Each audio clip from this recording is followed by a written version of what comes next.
Deal with zamas or else. Well, that's the message of Riverlea residents to the police minister. They're threatening to take the law into their own hands if police fail to remove illegal miners permanently. Recent events have only highlighted an issue that has been plaguing many communities across the country as illegal, often undocumented migrants do whatever it takes to continue with their underground mining operations. So what is behind the illegal mining industry? What needs to be done to effectively deal with it? eNCA senior reporter Aviwe Mtila takes a deeper look. The Riverlea community has been thrust into the spotlight, with illegal miners blamed for terrorizing the community. The sound of gunfire has become the norm during early evening as the illegal miners fight their turf wars within the community. Our children is terrified of all the gunshots that's taking place. The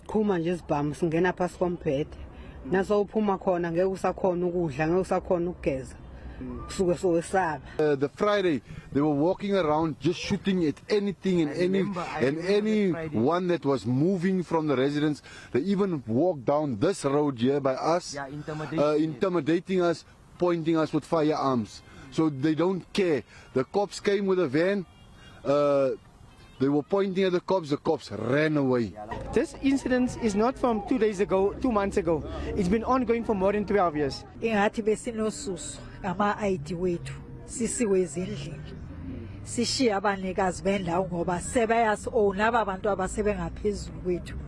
Just last weekend, about 5 bodies were discovered, dumped in the area after rival Zama groups fought over territory. A day later, the police minister visited the area. We picked up the dead bodies here, but more than anything, we know these people, they used your houses as a shield, shooting one another between your own houses.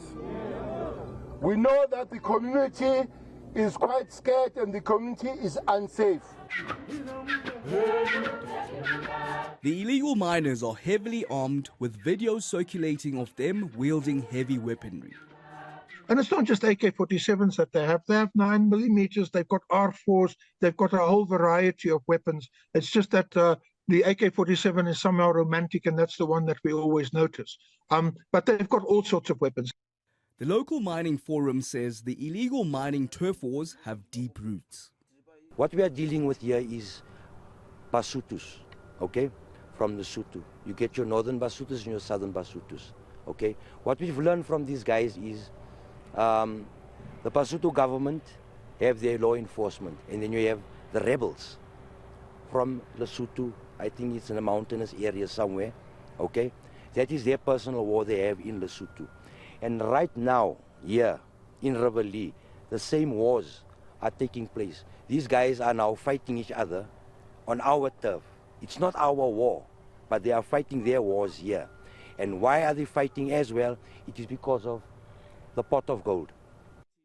And the illegal miners, who are heavily populated in the Zama informal settlement across the street from Riverlea, confirm what's at the heart of the killings.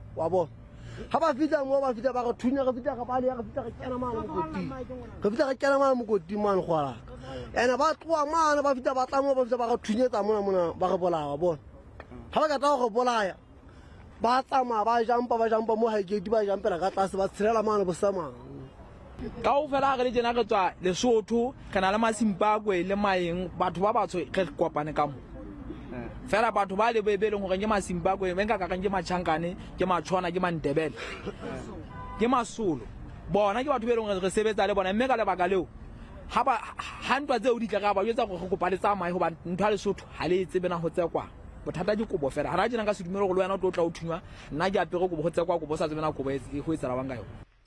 Riverlea has been flooded by illegal miners because of its history and geographical location. The Riverlea community got there in 1965. They were forcibly removed from wherever they were in so-called white areas to make up that township in 1965.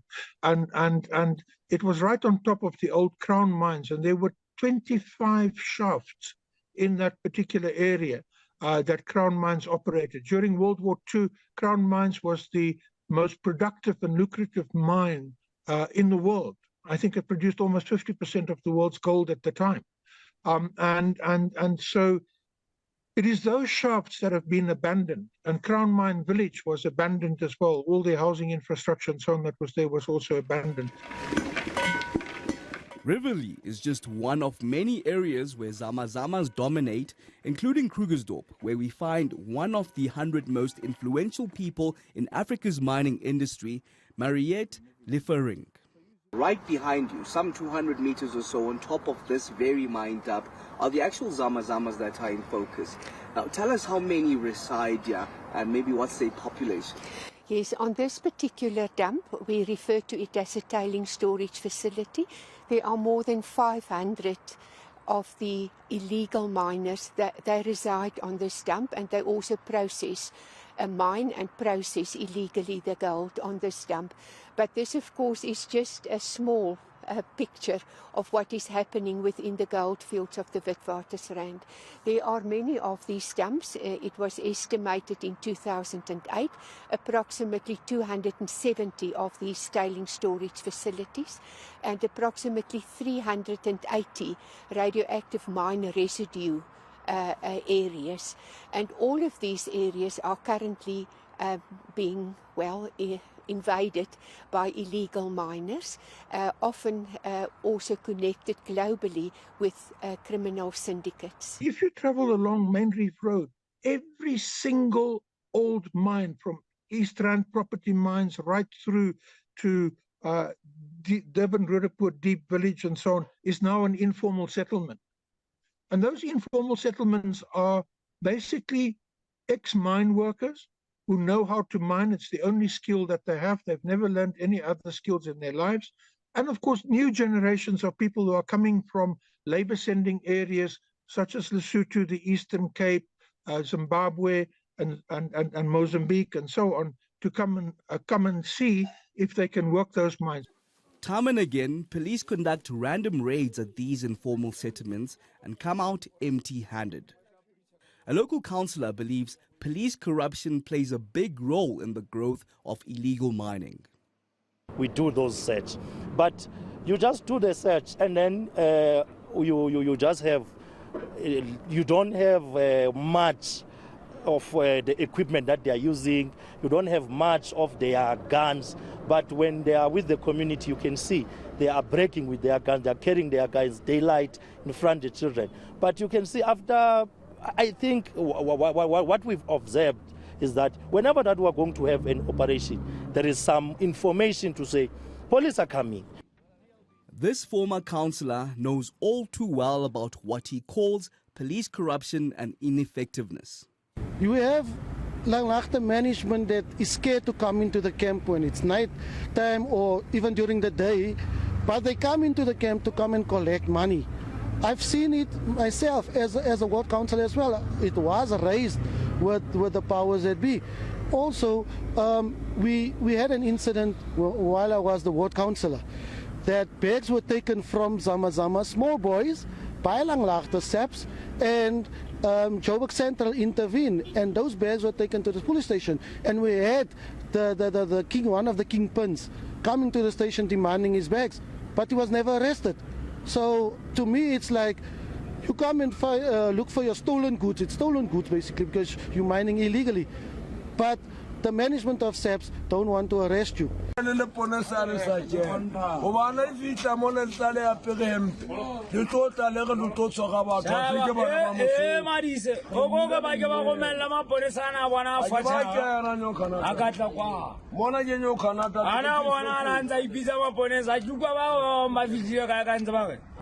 majority of the Zama-infested informal settlements are within close proximity of the police station. If you look at George Harrison Park, for example, it's less than 500 meters from Langlaagte. If you look at Zamampilo, it is less than 2 kilometers from on the same road as Langlaagte police station. You know, so we have observed both of those areas for the last 15, 20 years, and we've interacted with those zamas in that area. And come payday, you will find that the syndicate guys come and they trade for gold. The money is paid. As soon as they leave, the police come and they confiscate the money. And there's no records of that money. Law enforcement authorities are aware of the corruption and just how dangerous the illegal miners are. These criminals or the zamas that we are confronting, they are brazen. They are not afraid to take human life. So today, and as we did in West Rand, we are confronting them head on. These guys, it's like, it is very organized. When you have an operation and they say, no, they're in this area, they just disappear and go inside here. So we do just taking a decision that we're going to put tear gas inside and we're going to bury these things. Starting from, Namhlanje, like today, we're going to be burying about 5 holes where there are hot spots. Because when you do those things, you've got human rights coming in, all the NGOs coming in. You can't do that with people like that. But we're taking a decision because the people are you are correct. People are crying on us. And we said to ourselves that it's going to be fire by fire now. They shoot at us, we're going to shoot them. We're going to shoot them to actually kill now. David van Wyk suggests that the mining companies abandoning mine shafts which are no longer viable for large-scale industrial mining is part of the illegal mining problem. When those mines get abandoned, very often they get abandoned with their mine workers. For example, when Central Rand Gold closed its doors in February of 2018, it didn't pay the workers their pensions or anything. The workers arrived for work and they found the gates closed and they found security companies with dogs chasing them away. And they never saw their pensions. They never saw their benefits or anything like that. They just woke up one morning and there was no longer a job. The chief executive of the Federation for Sustainable Environment says many mining companies deliberately cut corners when they make their profits. As the gold mining industry is in decline, there had been retrenchments, and in terms of our mineral and petroleum resources development regulations, when a mining company ceases operations or when it relinquishes part of its mining right or its mining right, it's prescribed, it has to apply within 180 days for a closure certificate. That would also include a risk assessment so that the air quality, the ground and surface water, the soil, that is the property, and the vegetation will then be fit for current and future use. With many mining companies, or some of the mining companies, instead of applying for closure, they simply liquidate, or alternatively they put the tailing storage facilities and their mining operations in care and maintenance. As a result, therefore, it results in the proliferation of illegal mining. And government is deliberately turning a blind eye to this.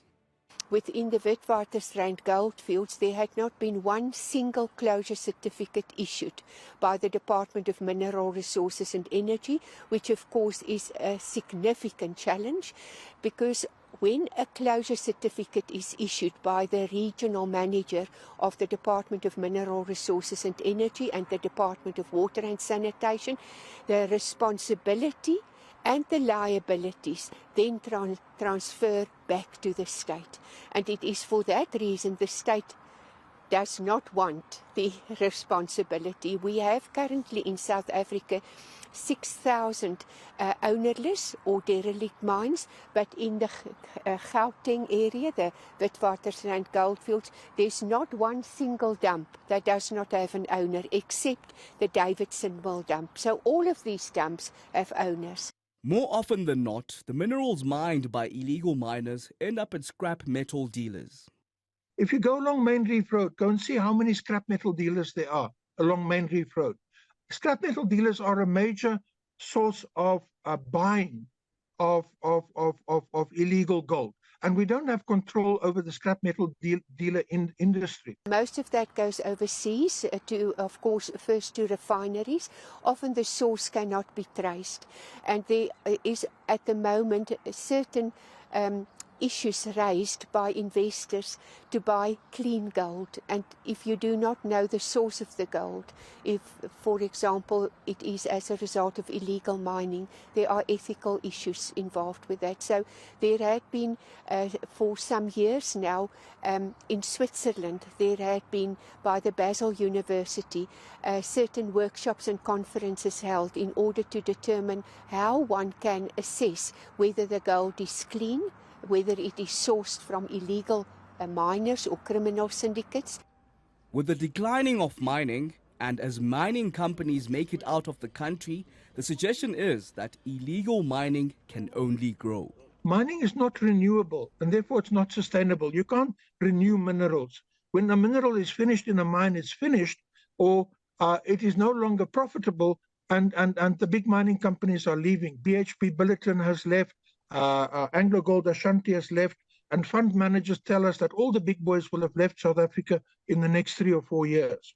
If they simply just liquidate or put their tailing storage facilities in warehouse conditions or care and maintenance, then we can foresee that there will be a proliferation of illegal mining. For areas like Riverlea and many others across the country, desperate interventions are needed to put an end to illegal mining. I think it will be very much important for the president to call upon illegal mining as a state of emergency. Then they can call upon army to come and deal with this, because if you can hear these guys, they are saying they are not scared of our police.